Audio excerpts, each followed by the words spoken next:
Como ustedes, la mayoría saben, estamos aún en nuestra serie en la primera carta del apóstol Pedro. Y hemos llamado a esta serie Esperanza Viva. Esperanza en tiempo de crisis, esperanza en tiempos difíciles como los que nos ha tocado vivir. Así que vamos, sin más preámbulo, a la primera carta del apóstol Pedro, capítulo 4, donde vamos a leer los versículos 12 al 19. Lo repito, primera de Pedro, capítulo 4, versículos 12 al 19. Va a ser proyectado ahí, pero también usted búsquelo en su Biblia. Estamos usando nuestra predicación, la Reina Valera 60. Creo que en algún momento voy a citar algunos pasajes de la versión Reina Valera contemporánea, pero la mayor parte está en la versión que más usamos en nuestra iglesia. Dice así la palabra del Señor. Amados, no os sorprendáis del fuego de prueba que os ha sobrevenido, como si alguna cosa extraña os aconteciese, sino gozaos por cuanto sois participantes de los padecimientos de Cristo, para que también en la revelación de su gloria os gocéis con gran alegría. Si sois vituperados por el nombre de Cristo, sois bienaventurados, porque el glorioso Espíritu de Dios reposa sobre vosotros. Ciertamente de parte de ellos, Él es blasfemado, pero por vosotros es glorificado. Así que ninguno de vosotros padezca como homicida, o ladrón, o malhechor, o por entremeterse en lo ajeno. Pero si alguno padece como cristiano, no se avergüence, sino glorifique a Dios por ello. Porque es tiempo de que el juicio comience por la casa de Dios. Y si primero comienza por nosotros, ¿cuál será el fin de aquellos que no obedecen al Evangelio de Dios? Y si el justo con dificultad se salva, ¿en dónde aparecerá el impío y el pecador? De modo que los que padecen según la voluntad de Dios encomienden sus almas al fiel Creador y hagan el bien. Vamos a inclinar nuestros rostros y a orar al Señor. Dios eterno, poderoso, Creador del cielo, de la tierra, de todo lo que en ellos hay, y quien sustenta también la vida de su pueblo con tu poder, tu palabra preciosa. En esta hora, Señor, que escuchamos tu voz, te pedimos que nos des una mente alerta, un corazón dispuesto, y que nuestra voluntad, Señor, se someta a tu voluntad. No queremos, Señor, andar según nuestros propios caminos, nuestros propios pasos, Señor, sino que queremos andar conforme tú nos enseñas. También te pedimos, Señor, que me libres de todo error. Si algo, Señor, no está en conformidad con tu propósito, que podamos olvidarlo rápidamente. Pero si está en armonía con el propósito eterno, el propósito original del Santo Espíritu de Dios al dejar tu palabra, que esto permanezca en nosotros, Señor, y nos motive para servirte con fidelidad, para seguir tus pasos, para cumplir todo lo que tu palabra demanda de nosotros. Lo pedimos en el nombre de Jesucristo nuestro Señor. Amén. Hace muchos años me sorprendió la primera vez que lo leí, saber que los cristianos perseguidos hoy son muchos más que los que son o fueron perseguidos en los tiempos de la iglesia primitiva. Es muy probable que en nuestra mente, por lo menos así era en mi mente cuando era niño, estaba la idea que proyectaban las películas del tiempo, de los tiempos bíblicos, donde se mostraban estas escenas terribles de creyentes llevados al circo romano, devorados por leones o transformados en antorchas humanas en la ciudad de Roma. Y sabíamos que en ese tiempo la iglesia fue cruelmente perseguida. Algunos de los emperadores intentaron prácticamente destruir el cristianismo, arrasar con todo vestigio de él. Pero lo que no sabía yo entonces es que el número neto de creyentes perseguidos hoy es muy superior en este tiempo a todos los creyentes que durante el tiempo de la iglesia primitiva padecieron persecución. Luego estuvieron en nuestra mente tal vez las ideas de las luchas internas, que podríamos llamar, usando un término que se usa mucho hoy día en política, el fuego amigo. Estas luchas religiosas del siglo XVI, que evoca también en nuestro recuerdo la reforma y la oposición al movimiento reformador, que significó que muchos de nuestros hermanos de ese tiempo también terminasen convertidos en antorchas, quemados por la Inquisición católico-romana. Y nuevamente, interesantemente, el fuego que Pedro menciona acá aparece como protagonista de esta persecución anticristiana. Pero hay entidades que hoy día son esto que llaman observadores de la iglesia perseguida, que hablan de una realidad muy impresionante. Lo que ustedes ven ahí es una imagen que proyecta en distintos colores la situación hacia grandes rasgos de la iglesia perseguida en todo el mundo. En amarillo, donde hay una persecución relativa o menos importante, y en rojo, donde nuestros hermanos son intensamente perseguidos, donde el cristianismo no solo es prohibido, sino que perseguido violentamente, y nuestros hermanos encarcelados, deportados, condenados a trabajos forzados o mantenidos en prisión, si es que no terminan directamente con su vida. Usted después puede buscar estos datos en estos observadores, que hay varias páginas que hablan de la situación de la iglesia perseguida en el mundo. Este mismo observatorio cristiano dice que hay hoy en el mundo, alrededor de 350 millones de cristianos perseguidos en todo el mundo. Esta cifra es impactante. En todo el mundo hay 340 o 350 millones de creyentes perseguidos por causa de su fe en todo el mundo. 1 de cada 6 cristianos son perseguidos en África. 2 de cada 5 cristianos son perseguidos en Asia. Y nuestra América no tiene una cifra tan impactante como la de Asia, pero 1 de cada 12 cristianos es perseguido en América Latina. Las causas detrás de la persecución, que incluye asesinato, iglesias destruidas, hermanos encarcelados, es múltiple.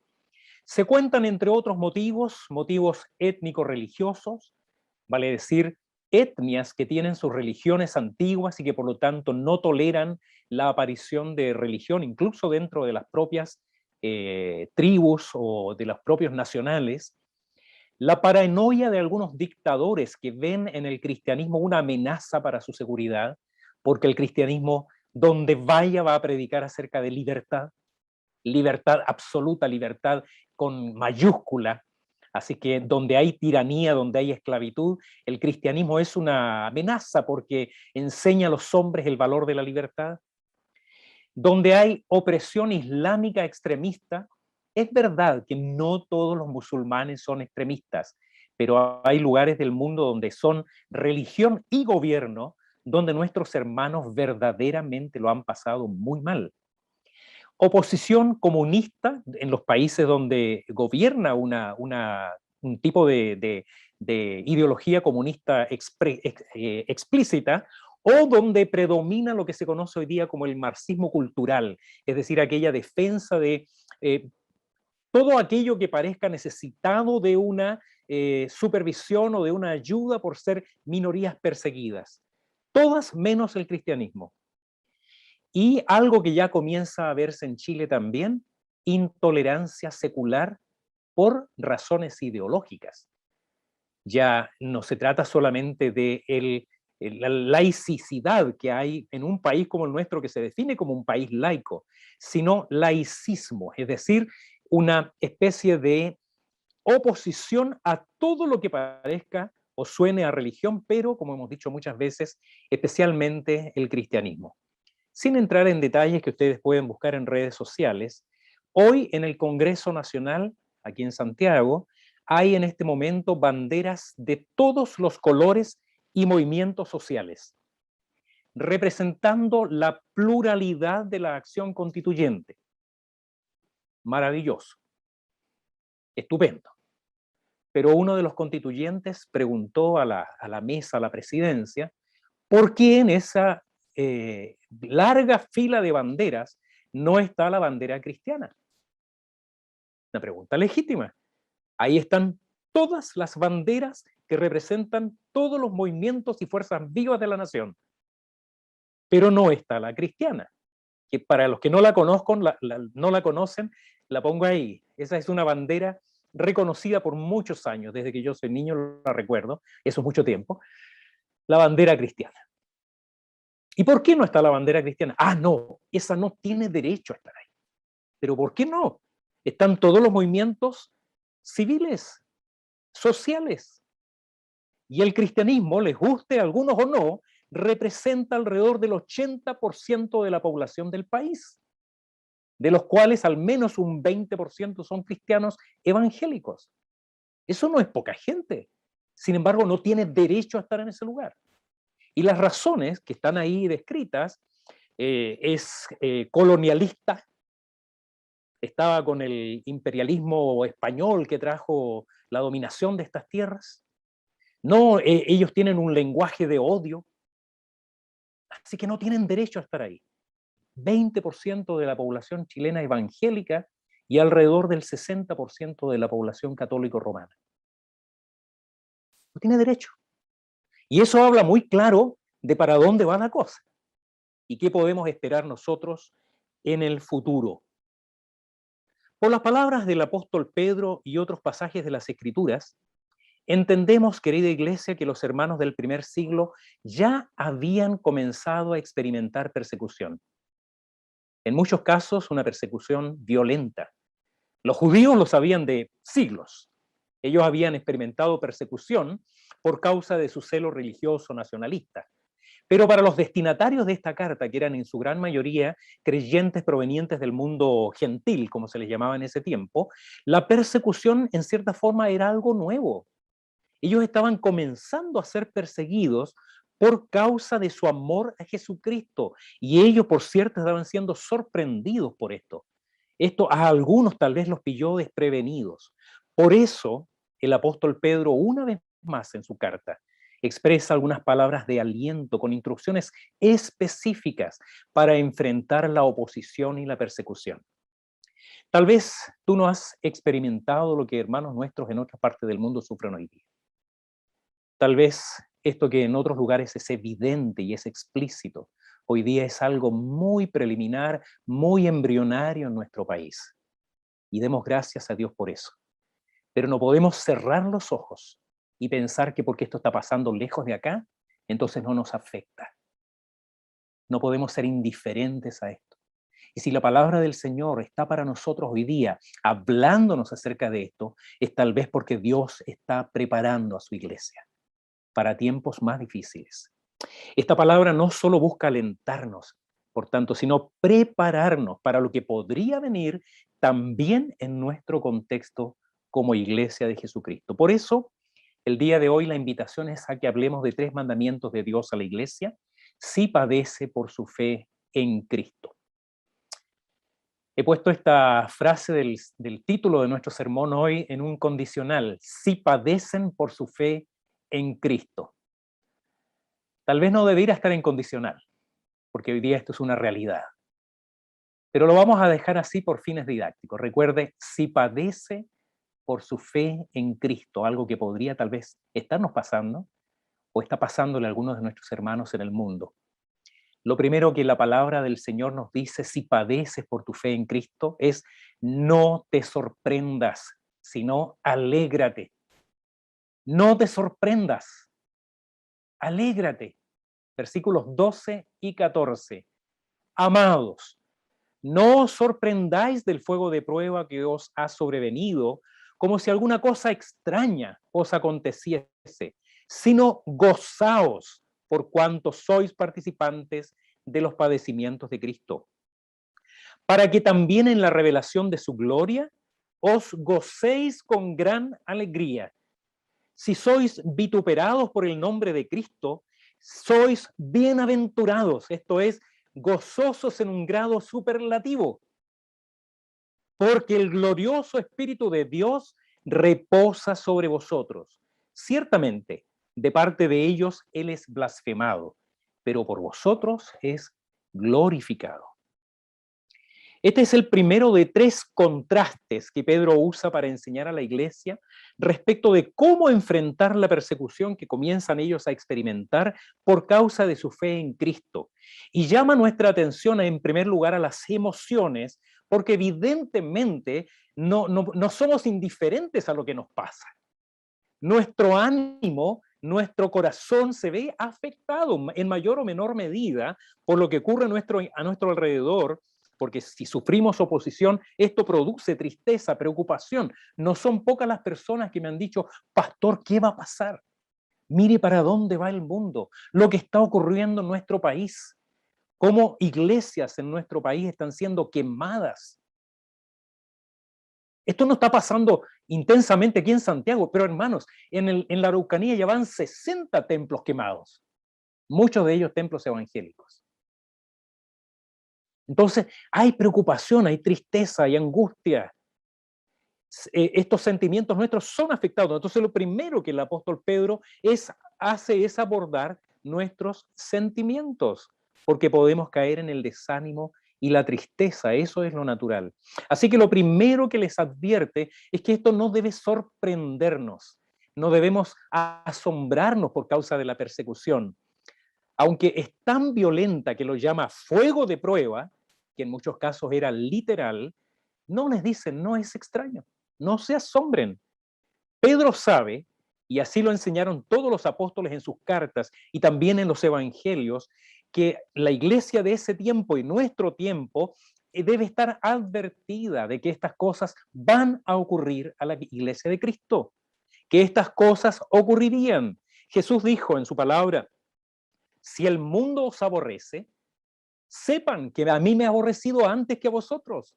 Si fuerais del mundo, el mundo amaría lo suyo, pero porque no sois del mundo, antes yo os elegí del mundo, por eso el mundo os aborrece. Esto está en Juan capítulo 15, versículos 18 y 19. Y él añade ahí en el Juan capítulo 16, versículo 33, estas cosas os he hablado para que en mí tengáis paz. Y añade algo que tú sabes de memoria. En el mundo tendréis aflicción. Pero confíen, yo he vencido al mundo.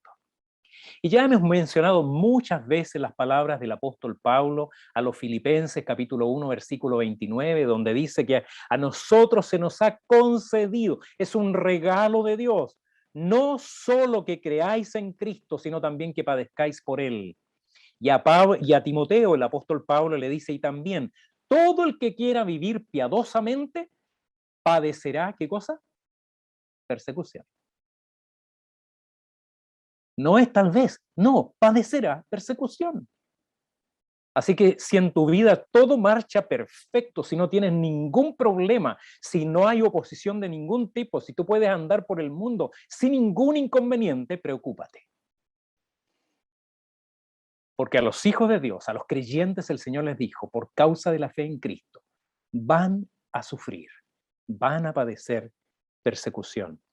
Así que lo que debería sorprender o preocupar más bien a los creyentes es no experimentar oposición, porque en realidad no es difícil ir a favor de la corriente. Si tú vas para donde todo el mundo va, ¿qué oposición vas a tener? Lo difícil es ir contra la corriente y no sentir los hombros que van chocando contra los tuyos y las miradas de odio, de desprecio que experimenta el creyente porque sus hombros chocan con los que van en dirección opuesta. Lo difícil es ir, como se decía antes, a contrapelo. Esto viene de la experiencia de pasar la mano por el caballo así en sentido opuesto al pelo, al pelambre, ¿eh? Al pelaje. El pelambre es otra cosa. Eso es lo difícil, ser contracultural, porque no solo no se aprovecha el impulso natural, la facilidad que produce ir para donde todos van, sino que te hace blanco de críticas, de oposición, de resentimiento, de odio. Porque la actitud del creyente, aunque no abra su boca, el solo hecho de vivir como un creyente debe vivir, es interpretado como una acusación contra el mundo. Pero entonces el mandato no solo es de no sorprenderse, el apóstol añade algo casi insólito, si tú lo piensas bien. Alégrense. Y esto es al menos extraño. Resulta para nosotros sorprendente. Alégrense. Y no se trata solo de una sonrisita tímida, sino que dice, ustedes son bienaventurados. La bienaventuranza es un grado superlativo de la alegría, un gozo permanente, un estado del alma de profunda alegría. No una alegría pasajera, sino que es una especie de título, de rótulo sobre el corazón del creyente que luce como si fuera una medalla al mérito, un galardón del cristiano, feliz pero en grado superlativo. ¿Por qué?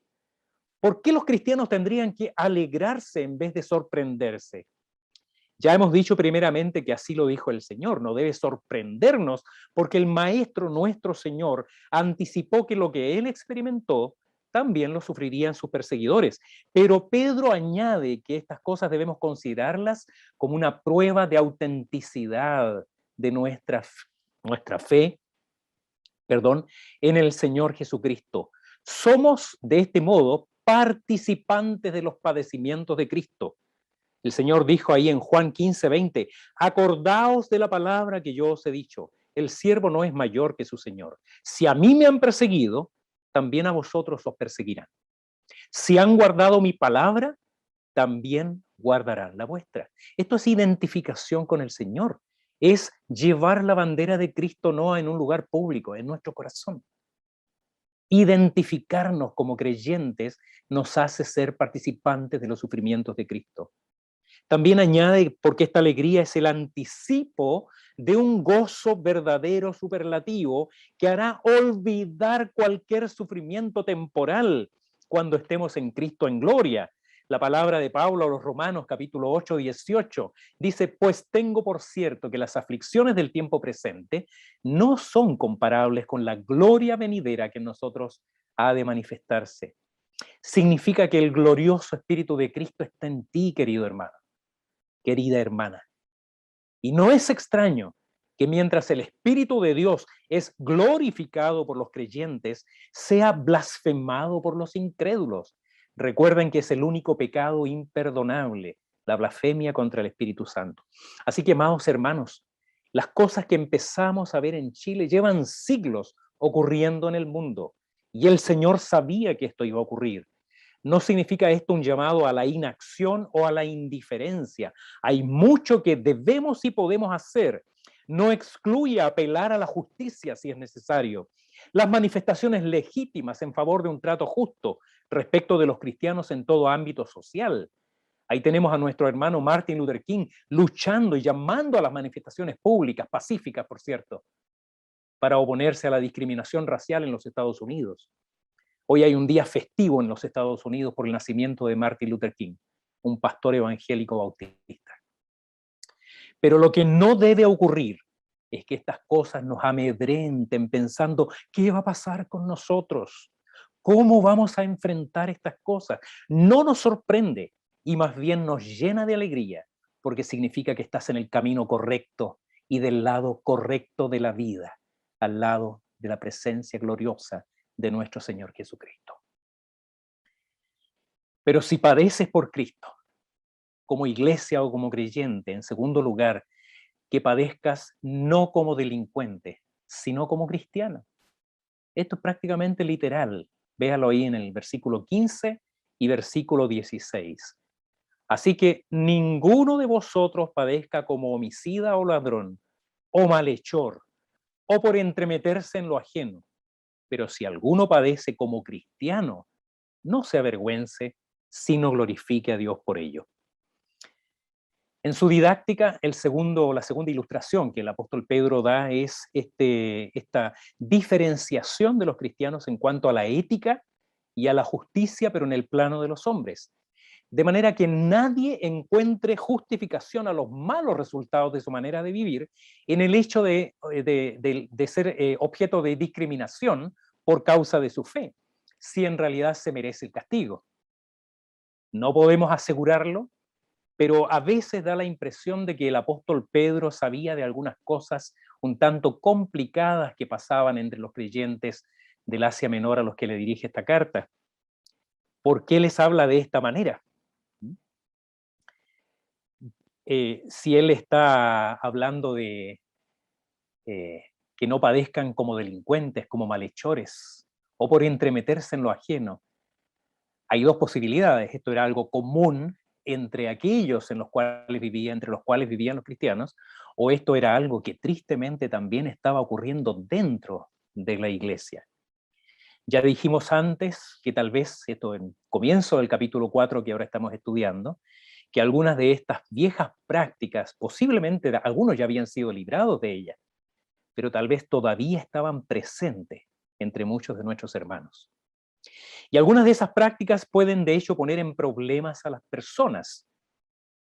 Algunos de ellos eran casados con no creyentes, si hubiese habido ahí infidelidad conyugal, falta de integridad en los negocios por ambición desmedida, falta de control en los gastos cuando se idolatran los bienes materiales, conflictos interpersonales cuando existe el hábito, o no, cuando es algo ocasional, de hablar de otras personas o repetir lo que otros dicen de otros.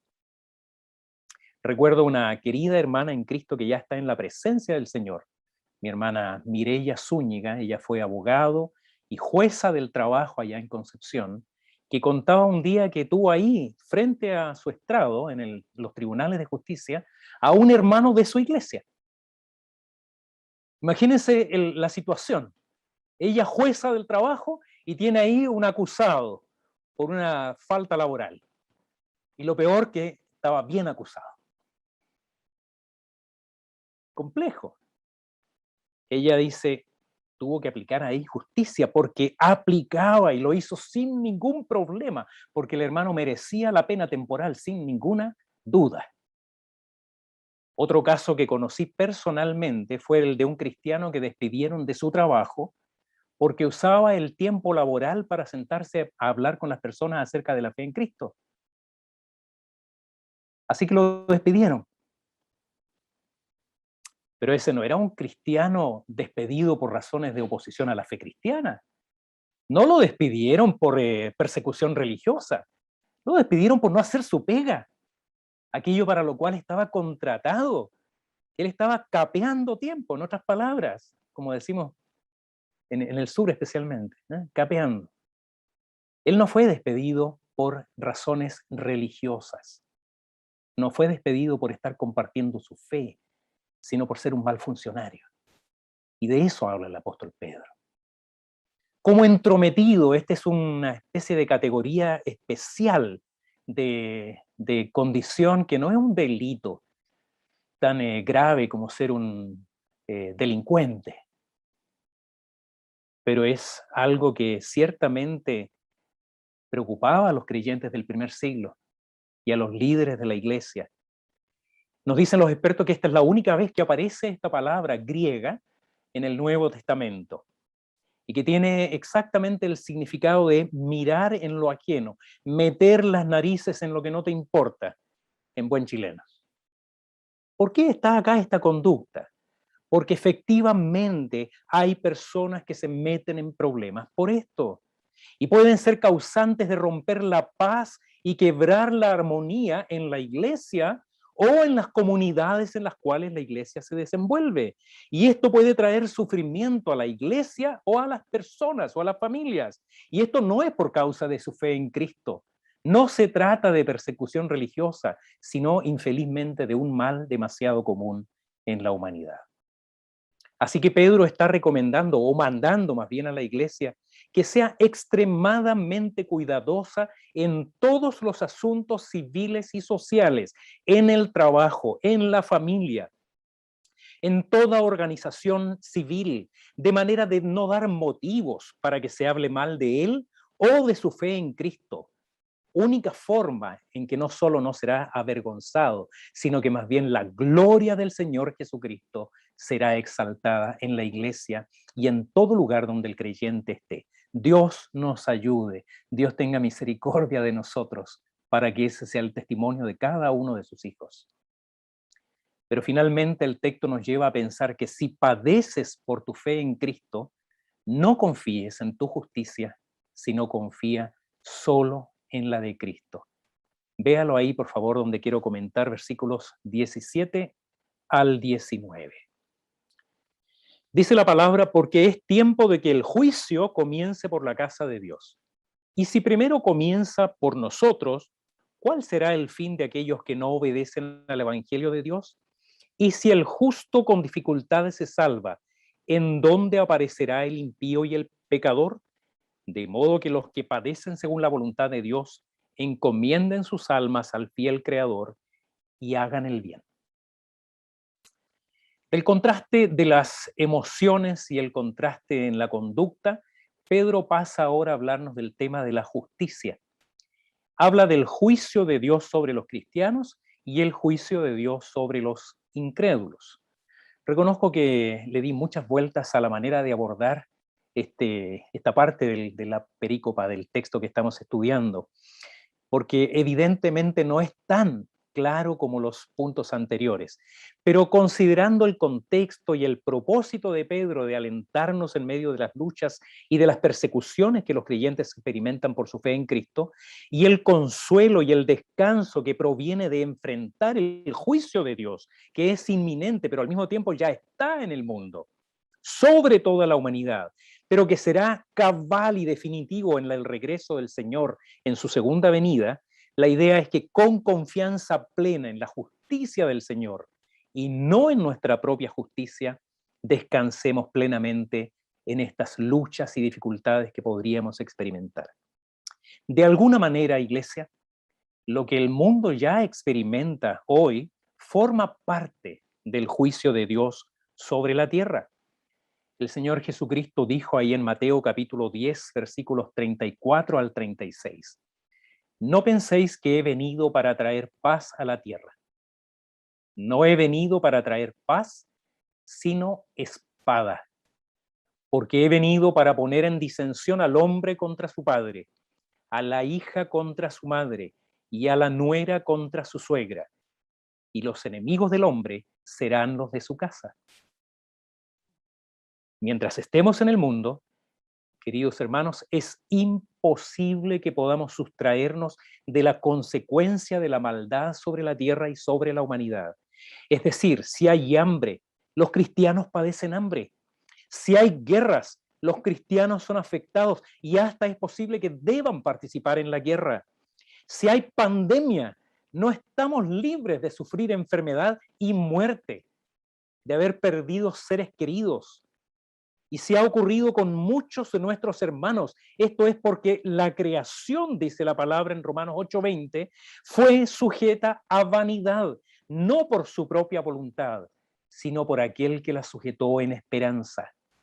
Y sabemos que esta realidad que afecta al mundo, este juicio de Dios sobre el mundo que comenzó en la caída de Adán y Eva ya en el Edén, se extenderá hasta el regreso de Cristo. Y la tierra fue sujeta a maldición por causa del pecado. Así que en alguna medida el juicio de Dios ya está sobre la tierra y la humanidad vive sus consecuencias. Y nosotros creyentes que participamos de la realidad del mundo, no estamos del todo exentos de vivir esas consecuencias en el mundo, pero podemos descansar completamente en la plena justicia de Cristo, porque esa salvación de la cual la palabra de Dios habla está en aquellos que confían en Jesucristo. Entonces, todos estamos sujetos al juicio de Dios, pero piense en el juicio y condenación que vendrá sobre los que rechazan a Cristo de una manera contumaz y pertinente, permanente y definitiva. Otras versiones dicen, ¿a dónde van a ir a parar? Piense en eso. No se trata de que usted mire a aquellas personas que se oponen al Evangelio hoy y los mire con desprecio y dice, te va a ir a parar al infierno. Así que estoy ahí. No se trata de eso. Muchas de esas personas tal vez están llamadas a conocer el Evangelio a través de tu testimonio. Una actitud positiva que bendice, que perdona, que presenta a Cristo aún en medio de la oposición, podría ser el factor por medio del cual el Evangelio llegue a esas personas que hoy son oposición a Cristo. No lo sabemos.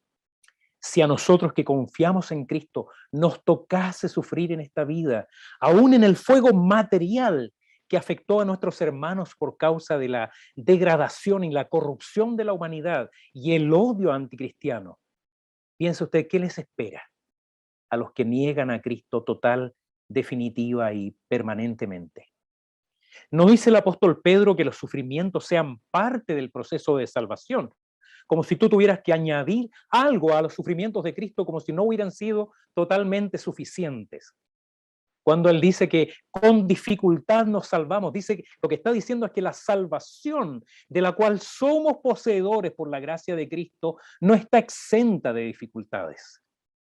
No estamos libres de problemas. Las dificultades hacen parte de la vida.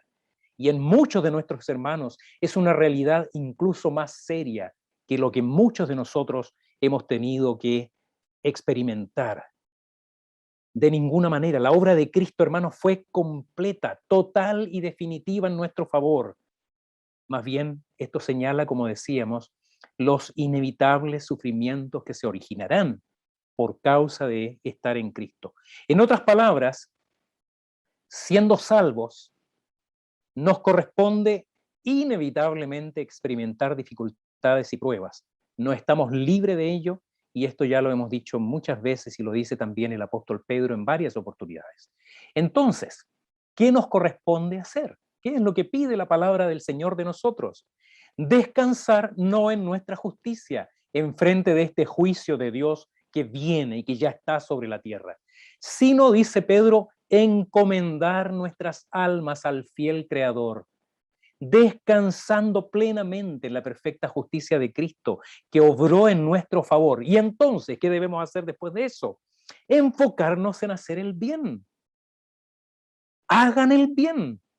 La palabra dice que lo que anduvo haciendo Jesucristo en la tierra mientras estuvo entre nosotros fue andar haciendo el bien.